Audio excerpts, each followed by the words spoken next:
I know no one will believe this story. All I'll say is, if you ever hear knocking on your door in the middle of the night, never answer it. I live in a small apartment on the edge of town, where even stray dogs don't bark at night. It's silent, always. But tonight, something is wrong. I was asleep when I woke up to the sound of knocking. Knock, knock. Who could it be at this hour?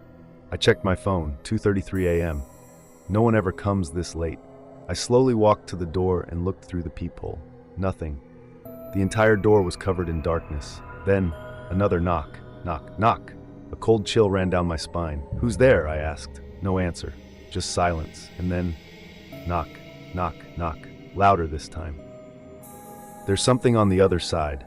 I told myself, maybe it's a lost stranger. Maybe someone knocked on the wrong door. But something felt off. I looked through the peephole again. Someone was standing there. A shadowy figure. No eyes, no face. Just standing. I held my breath. Then suddenly it spoke. Let me in. I know you're inside. The voice was mine. I stumbled back in terror. The voice, it sounded exactly like me. I realized this wasn't a person. My door started opening, but I didn't touch it. I pressed my hand against the door, holding it shut. The thing on the other side pushed back. Don't you know who I am? Open the door. I held on with all my strength. Then suddenly, silence.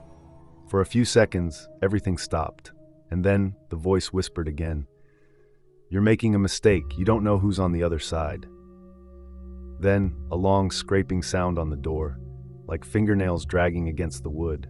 I grabbed my phone and dialed the police. The call rang 3 times. Then, someone answered, and I heard my own voice say, if you call the police, I'll let myself in. The door opened, my phone slipped from my hands, I couldn't move. A deep breathing sound came from the other side of the door. And then, the door opened by itself. I ran. I crawled under my bed, heart pounding. Footsteps, something walked inside, but I couldn't see anything. Then, in my own voice, it spoke again. You look like me, but you're not me. I'm real. You're fake. I wanted to scream, but I couldn't make a sound. Then, a cold hand reached under the bed and grabbed my throat. 7:45 a.m. The door was wide open. Morning light spilled inside. Birds chirped outside, but something felt wrong. I walked to the door and turned to look at my mirror. I wasn't there. Something else was standing in my reflection, and it wasn't me.